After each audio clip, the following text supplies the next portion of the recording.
Hi hello నమస్తే welcome to KMR news. Station Ghanpur fire brand రాజకీయాల్లో ఎప్పటి నుంచో ఉండొచ్చు, కానీ ఈ మధ్యకాలంలో రాష్ట్రంలో ఉన్నటువంటి కీలక నేతలందరికీ సుపరిచితుడయ్యాడు.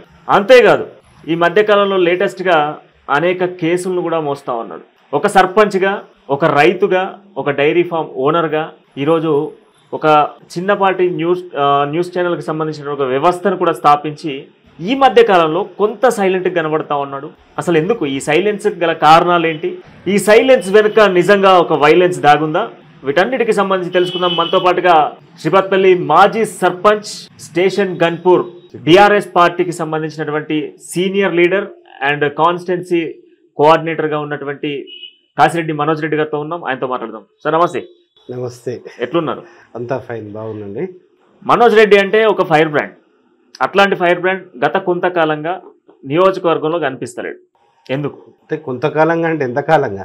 గత 3-4 నెలల నుంచి అసలు కనిపిస్తుంది. 3-4 నెలల నుంచి అంటే 3-4 నెలల క్రితం ఏం జరిగింది అనేది మీ అందరికీ తెలుసు. కేసులు అయినాయి, దాని తర్వాత శిక్షలు అయినాయి, జైలు జీవితం ఇవన్నీ గడపాల్సి వచ్చింది. దాని తర్వాత ఇలాంటి పరిణామాల తర్వాత కొంచెం బ్రేక్ ఇచ్చినట్టు, అంటే దూరంగా ఉన్నట్టు ఏం కాదు. కాకపోతే ఏంటంటే నాకు ఈ మధ్యనే పిల్లలైనరు, వాళ్ళతో ఎక్కువగా టైం స్పెండ్ చేయలేకపోయినాం. అంతనే ఎలక్షన్స్ వచ్చింది. ఎలక్షన్స్ రావడం చేయబట్టి ఎవరికి టైం పెట్టలేకపోయినాం. కాబట్టి ఈరోజు అంతే తప్పించి వేరే కారణాలు ఏం లేవు.